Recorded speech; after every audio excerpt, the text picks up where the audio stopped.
Mastering that in English, using that for things.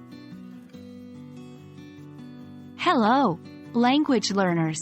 Today, we're going to dive into a very interesting part of English grammar, relative clauses, specifically, defining relative clauses. But that's not all. We're going to focus on one little word that's so often used but can still cause a lot of confusion. Yes, we're talking about that.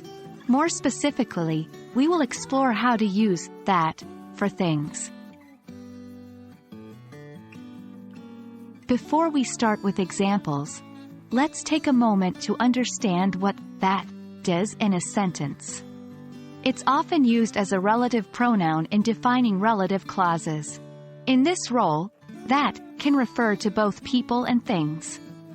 Today, we'll zero in on the things part.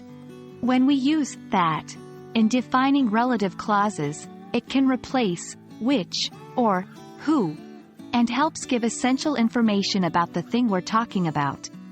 In essence, it connects sentences or ideas together, making our speech or writing more fluid and less fragmented.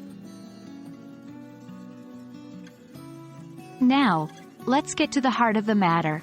Examples. Examples are a great way to understand the use of that better. Example 1. I love the painting that you bought yesterday. Here, that is used to specify which painting the speaker loves. Example 2.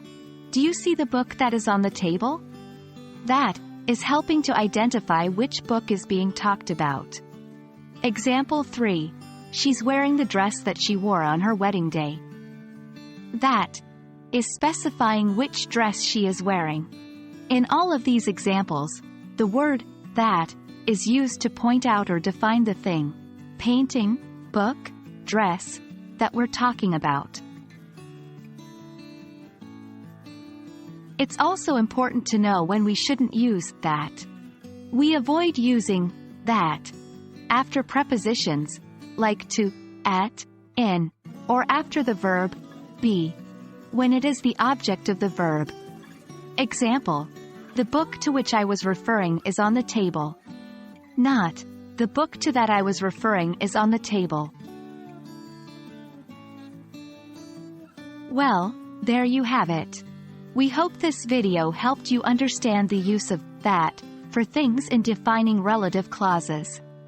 As with any aspect of language learning, practice makes perfect. So keep practicing and using that in your daily English. And don't forget, the key is to keep learning, keep improving, and keep having fun. See you in the next video.